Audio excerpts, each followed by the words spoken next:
လုံးပဲမင်္ဂလာပါရှင်ကျွန်မဒီနေ့ပြောပြချင်တာတော့ဖြတ်လို့ဖြတ်စီဆိုတဲ့စကားလေးနဲ့လူငယ်တွေရဲ့ဘဝအတွက်လိုအပ်တဲ့ tips လေးတွေကိုကျွန်မကအကြံပေးချင်တာပဲဖြစ်ပါတယ်အားလုံးလည်းဒီဖြတ်လို့ဖြတ်စီဆိုတဲ့စကားလေးကိုကြားဖို့ကြားလိမ့်မယ်လို့ထင်တယ်နော်မြန်မာစကားမှာဖြတ်လို့ဖြတ်စီဆိုတော့ဘာလို့တာလဲဆိုတော့ကောင်းအောင်ချိုးတစ်ခုလုပ်နေရဆိုအဲ့ဒီလုပ်ကိုရက်တန့်သွားအောင်တားဆီးတာခြေထိုးခန်းတာအဆင်ပြေအောင်ပုံစံမျိုးမျိုးနဲ့ပြုလုပ်တာကိုကျွန်တော်တို့ကဖြတ်လို့ဖြတ်စီလို့ခေါ်တာပေါ့အဲ့တော့အဲ့ဖြတ်လို့ဖြတ်စီကလူတယောက်စကားမှာဟိုဖြတ်တယ်ဆိုတာပါတဲ့အတွက်လူတယောက်ကောင်းအောင်ကောင်းကျိုးလုပ်နေဆိုရင်သူဟန်တားတယ်ဆိုတဲ့အဓိပ္ပာယ်မျိုးလည်းတက်ရောက်တယ်ပေါ့နော်အဲ့တော့ဒီဘက်ခေတ်လူငယ်တွေမှာဆိုရင်ဒီလိုဖြတ်လို့ဖြတ်စီလောက်ခံရတဲ့ကိစ္စတွေအများကြီးရှိတယ်။အဲ့တော့ပတ်ဝန်းကျင်ကလောက်တာရှိတယ်။ကိုဒါလူငယ်အချင်းချင်းပေါ့နော်မနာလို့လောက်တာရှိတယ်။ကိုယ့်ရဲ့လုပ်ငန်းခွင်မှာကိုယ့်ရဲ့လုပ်ဖို့ကိုင်ဘက်တရားနဲ့ကိုယ်လောက်တာရှိတယ်။ဒါမှမဟုတ်ကိုကတည်တံ့ရက်တည်နေတဲ့လူပေါ့။ကိုယ်လုံနဲ့ကိုနေနေတဲ့လူတွေဆိုလို့ရှိရင်လည်းအဲ့ဒီအလုပ်တွေကိုပျက်စီးသွားအောင်လို့ဘေးကနေပုံစံမျိုးမျိုးနဲ့တိုက်ခိုက်တာစော်ကားတာပေါ့နော်။ကြောက်တွန်းတာစသဖြင့်ဒီလိုတွေကျွန်တော်တို့အကြုံရတတ်တယ်။အဲ့ဒီခါကျရင်လူတွေမှာကဘယ်လိုဖြစ်တတ်လဲဆိုတော့စိတ်ညစ်တာပေါ့နော်ဘယ်လောက်ပဲတချို့ကြတော့တိတ်ပြီးတော့တောင်းမခံနိုင်ဘူးစိတ်ညစ်တယ်ဒါတွေငါရက်ပြစ်လိုက်ရင်တော့ငါအတိုက်ခိုက်မခံရတော့ဘူးနဲ့တူပါတယ်လို့တွေးရလူတွေရှိတယ်တချို့ကြတော့အဲ့ဒီဟာကြီးပေါ်မှာပြန်ပြီးတော့အရွယ်တိုက်တာမျိုးတို့ဘာလို့နီးမျိုးစုံပေါ့အဓိကတော့အချစ်ချုပ်လိုက်ရင်တော့စိတ်အနှောက်အယှက်ဖြစ်ကြတာပေါ့နော်စိတ်အနှောက်အယှက်ပုံစံတယောက်နဲ့တယောက်မတူတာပဲရှိတယ်စိတ်အနှောက်အယှက်တွေကတော့ကိုယ်စီဖြစ်ကြတယ်ဆိုတဲ့အခါကျတော့ကျွန်တော်တို့ကအဲ့လိုဖြက်လို့ဖြက်စီသမားတွေနဲ့ကြုံတွေ့လာတယ်ဆိုရင်ရက်လိုက်မလားတကယ်ပဲဒီအလုပ်ကိုဆက်မလုပ်တော့ဘူးဆိုအဲ့လူကအဲ့ကိုအဲ့ဖြက်လို့ဖြက်စီလုပ်တဲ့ကိစ္စကပြီးတော့မှလားဆိုတော့မပြီးပါဘူးเนาะတကယ်ကတော့လူတွေကထင်ကြတာအဲ့လိုရက်လိုက်တယ်ဆိုရင်ကိုဆက်မလုပ်တော့ဘူးပေါ့ဒါအားလုံးပြီးသွားလိမ့်မယ်လို့ထင်တာမဟုတ်ဘူးเนาะတကယ်တော့တချို့လူတွေကကြတော့လူတယောက်ကိုနှိမ့်နေနေသူကမကြိုက်ဘူးနှိမ့်ခြင်းတယ်အဲ့နှိမ့်နေတဲ့အတွက်နှိမ့်လို့ဆိုပြီးတော့ပြစ်ချက်တွေရှာတယ်မြင်းနေရလန်းဆိုင်တယ်โอเคဒါပြင်မြင့်နေလည်းမကြိုက်ပြန်အဲ့တော့ပြောချင်တဲ့သူကနှိမ့်နေဖြစ်စေမြင့်နေဖြစ်စေမကြိုက်တဲ့အမြင်ရှိရလူ negative ဘောနော် mindset ရှိရလူသူတစ်ပါးကိုပျက်စီးစေခြင်းနဲ့သူကကိုဘာကြီးပဲဖြစ်နေကိုဘာဖြစ်နေလို့နှိမ့်နေလို့မြင့်နေလို့အဲ့ပုံမှာအဖြေသွားမရှာနဲ့ပျက်စီးခြင်းလို့ပျက်စီးတာအဲ့တော့လူတွေမှာကညာတော့အဖြစ်အဲ့လိုပေါ့နော်ဖြက်စီးလို့စိတ်ဖြက်စိတ်ရှိရလို့တော်တော်များများကြည့်လိုက်နံပါတ်1သူတို့မှာဒီလိုပေါ့နော်တခုပုံမှာအာယုံစူးစိုက်ပြီးတော့လုတ်ကင်နေတဲ့အလုပ်လိုဟာမျိုးသူတို့မှမရှိဘူးသူတို့မှတေချာချမှတ်ထားတဲ့ဘဝရဲ့ plan တွေရီမှန်းချက်တွေမရှိဘူးပြီးရဲ့အခါမှာအရန်ကိုစိတ်ကူးရင်တဲ့ဘာတွေပေါ်မှာသူတို့ကပိတ်မိနေတာမျိုးလေးတွေဖြစ်တတ်တယ်အဲ့ဒီခါကျတော့ကိုကအဲ့ဒါကိုသဘောပေါက်ဖို့လိုတယ်အဲ့ဒီလိုသဘောပေါက်ရင်လေကိုယ်စိတ်မှာနာကျင်နေတဲ့အရာတွေပေါ့နော်ကိုယ်စိတ်နှောက်ယှက်ဖြစ်နေတဲ့ဟာတွေက percentage တစ်ခုအနေနဲ့တော်တော်များများရောကြသွားတာကိုတွေ့ရလိမ့်မယ်ဘာလို့လဲဆိုတော့ကိုကအဲ့ဒီအဖြေကြီးကိုလိုက်ရှာနေတယ်အဲ့ဒီအဖြေကြီးကိုခေါင်းထဲမှာလိုက်ပြီးတော့စဉ်းစားနေတယ်အဖြေကလည်းထွက်မလာဘူးဆိုရင်ကိုကပို့ပြီးပြင်ပန်းတာပေါ့အခုလိုမျိုးသူတို့ရဲ့သဘောတဘာဝဘာကြောင့်ဒီလိုလုပ်တယ်ဆိုတာကိုနားလေလိုက်ရင်ကြတော့ကို့အတွက်ကနီးလန့်ရှိသွားအဲ့တော့တေချာတစ်ခုကဖြက်လို့ဖြစ်စီလောက်ခံနေရပြီဆိုရင်စဉ်းစားရမှာကအဲ့ဒီလူကကိုယ့်ထက်ကြီးမြင့်နေတဲ့ယာရုရကန်ကြီးတဲ့လူလားဒါဆိုရင်တစ်ခုပဲရှိတယ်သူကကိုက potential အရန်ရှိလို့တနေ့မှသူနဲ့ပခုံးချင်းရှင်လာနိုင်တဲ့အနေအထားရှိလို့စောစီးတွေကကိုတက်မလာအောင်ဖိချတာမျိုးအဲ့ဒါကယူဆိုင်စရာမလိုအဲ့ဒါလေကိုလို့ဆရာရှိရဆက်လုပ်သွားရုံပဲဘာလို့ဆိုလူတိုင်းကအစင်မြဲရှင်တွဲပြီးတော့ဘဝတစ်ခုလုံးတူတူကြီးဒီလမ်းကိုတူတူရှောက်ရပါမယ်လို့ဘယ်သူမှပူးပြီးတော့ခြီထားမှာမဟုတ်ဘူးလေနော်ဖြုတ်မရအောင်တယောက်နဲ့တယောက် connect ကတ်ထားရတယ်မဟုတ်ဘူးအဲ့အတွက်အဲ့ဒါတွေကသူတို့ကိုယ့်ပေါ်မှာဘလို့ပဲဘောနော်ပိတ်ပင်တားဆီးနေပါစေကိုမှန်နဲ့ထင်တယ်ကိုကလည်းတကယ်ကောင်းတဲ့အရာကိုလုပ်နေတယ်အဲ့ဒီရဲ့အလားအလာကလည်းကိုကိုဒီထက်ပိုပြီးမြင့်တက်သွားစေဖို့တေးကြတယ်ဆိုလို့ရှိရင်ဆက်လုပ်လိုက်ရုံပဲသူကတော့ငါထက်ဘောနော်အသက်ကြီးပြီးတော့ငါထက်လည်းသူကအများကြီးချမ်းသာပြီးတော့သူဘာလို့ငါ့ကိုဒီလိုတွေလိုက်ဖြစ်နေရလဲဆိုပြီးအဖြေရှာစရာမလိုအဲ့ဒီကျမကနာပဲဆိုတော့အကြောင်းပြချက်မရှိဘူးဖြက်လို့ပြစီလှုပ်ချင်တယ်လို့ကလှုပ်ချင်လို့ကိုလှုပ်တယ်လို့သတ်မှတ်လို့ရတယ်ပေါ့နော်အဲ့တော့တေချာစိတ်ပညာခွဲခြမ်းစိတ်ဖြာလိုက်ရင်တော့အများကြီးပေါ့ဒါပေမဲ့သိထားဖို့ကအဲ့ဒါကြီး license စစ်ပြီးတော့ဒီလူက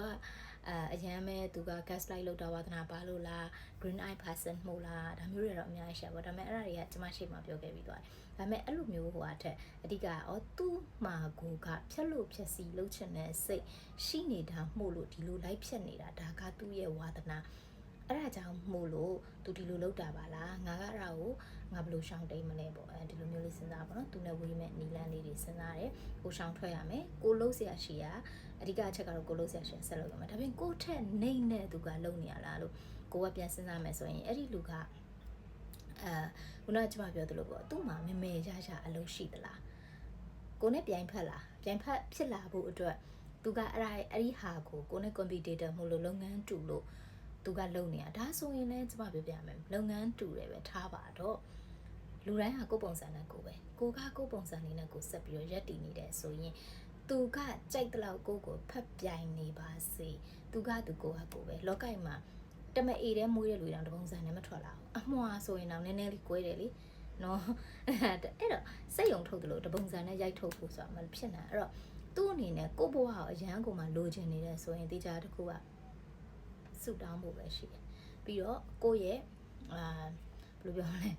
ကိုယ့်ရဲ့အမေမိဘစီမှာလာပြီးကိုမောင်နှမအဖြစ်နဲ့တူတူလာပြီးမွေးဖွားလာအောင်မှာတယောက်နဲ့တယောက်ကသူ့ရဲ့ပါရမီပါတဲ့ပုံစံတွေ creativity thinking တွေဘဝရှောက်လန်းတဲ့ပုံစံတွေတူမှမတူတာကျမဆိုရင်ကျမတို့ညီမ2ယောက်တည်းရှိတာဒါပေမဲ့ကျမ2ယောက်ကလုံးဝ totally different လုံးဝ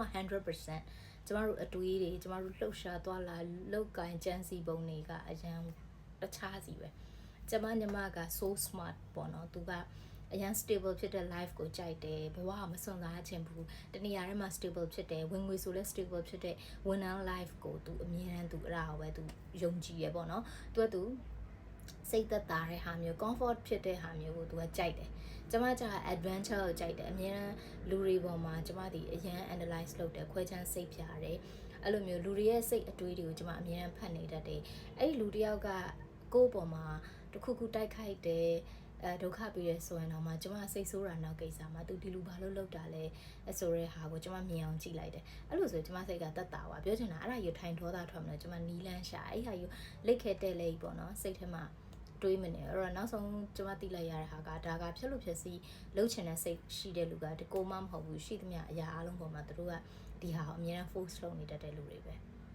ဆိုတော့အဲ့ဒီဟာကသူတို့ရဲ့ဘဝသူတို့ရဲ့ lifestyle ကသူတို့ကဒီဟာပေါ်မှာ enjoy ဖြစ်တာပေါ့နော်အဲ့တော့ဒီဖြက်လို့ဖြက်စီ enjoy ရတဲ့အတွက်နဲ့ကိုကလိုက်ခံစားနေမယ်ဆိုရင်ဘယ်တော့မှပြီးဆုံးမှာမဟုတ်အဲ့တော့လူငယ်တွေအနေနဲ့ကထားပါတော့ကိုကဝါသနာပါလေးတစ်ခုလုံးနေဟမ်ဖြစ်မှာမဟုတ်ပါဘူးနင်းအဲ့ဒါအလကားပဲဆိုရင်အဲ့ကိုလက်ထဲဟိုက်ပြစ်ချပြီးကိုထိုင်ငုံနေတော့တေးကြတယ်အဲ့ဟာတန်းလိုင်းဖြစ်သွားမှာဖြစ်တာမဖြစ်တာကသူပြောတဲ့စကားကိုကဘာမှမသိရသေးရဲ့ဆိုရင်ကိုလက်ရှိလုံနေတဲ့လက်စာကိုဆုံးအောင်လုပ်ကြည့်လိုက် result ကိုစောင့်ကြည့်လိုက်ဟုတ်တယ်နော်အဲ့တော့ကိုယ်လက်ခံတဲ့အဝင်အဝိုင်းနေရာတစ်ခုကိုတကယ်ကြုံတွေ့လာတဲ့အခါမှာခုနကလူပြောနေစကားတွေကအလကားပဲဆိုတာဘယ်သူမှမပြောပဲကိုယ့်ကိုယ်သဘောပေါက်လာလိမ့်မယ်ဒီလိုပဲပေါ့နော်အဲ့တော့ကိုရဲ့သူများကကိုယ်ဖြတ်လို့ဖြစ်စီလှုပ်တိုင်းမှာစဉ်းစားမှာကဒါဟာသူတို့ရဲ့ဝါသနာသူတို့ enjoy ဖြစ်တဲ့အရာကိုလုံးဆရာရှိတာဆက်လုပ်ရမှာကိုကိစ္စဒီလိုလေးတွေးလိုက်တယ်ဆိုရင်အဲ့ဒီခုနကကိုစိတ်မှာထုံးနေအထုံးလေးကပြီးထွက်သွားအဲ့တော့အဲ့ဒီဟာပေါ်မှာကျမတို့တကူတကကြီးစိတ်ပင်ပန်းနေရတာနာကျင်နေရတာတွေတောကဖြစ်နေတာမရှိတော့ပဲကိုလန်ကိုဖြောင်းမြောင်းရှောက်ရုံပဲအဲ့တော့ကိုယ့်ရဲ့ကြီးတဲ့သူဖြစ်နေရပဲဖြစ်ကိုနဲ့ competitor ပဲဖြစ်ဖြစ်ကိုနဲ့ level 2တဲ့လူဒါမှမဟုတ်ကိုအောင်နေနေသူဒီလိုလူတွေအကုန်လုံးဒီတေချာတစ်ခုကသူတို့ထက်ကိုစိတ်ဝင်စားနေလို့ဒါဒီအရာပေါ်မှာအချိန်နိုင်ပြီးဖြတ်လို့ဖြစ်စီလုံးနေတာအဲ့တော့တေချာတစ်ခုကကိုကသူတို့ influence လုပ်ထားနိုင်တာပေါ်မှာကိုကပြန်ပြီးသူတို့ influence လုပ်တာမခံဘူးပဲလို့အဲ့ဆိုရင်ကျန်တာတော့သူတို့ပူလောင်မှုသူတို့ကိစ္စသူတို့ရဲ့ဖြတ်လို့ဖြစ်စီလုံးမှုကိုတိဆောက်ဆရာရှိတာကိုဆက်ပြီးတော့တိဆောက်ဒါဆိုလို့ရှိရင်ကဏ္ဍတွေကလုံးဝရှုပ်ထွေးမသွားဘဲနဲ့လုံးဝပြတားတလန်းတန်တလန်းဖြစ်သွားလိမ့်မယ်တလန်းစီပဲအဲ့ဒါကိုသွားပြီးတော့ရောထွေးပြီးတော့ကိုယ့်ရဲ့စိတ်ခံစားချက်တွေतू ကဘလို့ဖြစ်လို့လေ तू ကဘာပြောတာလေဘာဖြစ်လို့လေतू ငါ့ကိုဘလို့လုံးဝအဲ့ဟာတွေအကုန်လုံးဒီတကယ်ဟိုမှာတကယ်ပြတားတလန်းတန်တလန်းသူမနာလိုတာပဲဖြစ်ဖြစ်ကိုပေါ်မှာဖြက်လို့ဖြက်စီးတွေသူတပားကိုအတင်းလိုက်ပြောနေတာကိုရဲ့မဟုတ်တန်းတရားအကြောင်းတွေကြိုက်တာပြောနေအဲ့ဒါကသူ့ရဲ့လမ်းကိုလို့ဆရာရှိရဲ့လမ်းကိုကဆက်ရှောင်ကျမရဲ့ live တူလုံးကျမဒီအတိုင်းပဲသွားတာလောကကြီးမှာပြောချင်တာပြောကြိုက်တာပြော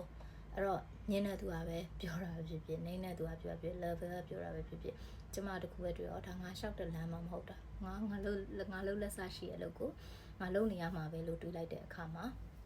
အဲ့ဒါအကုန်လုံးကပြီးဆုံးသွားတယ်အဲ့တော့ဒီနေ့ဒီဟာလေးကိုကျမက sharing လုပ်တာဖြစ်တယ်လူငယ်တွေအတွက်တထောင်တနေရာကနေအသုံးဝင်မယ်လို့ထင်ပါတယ်ရှင်အားလုံးပဲအေးချမ်းသာရကြပါစေ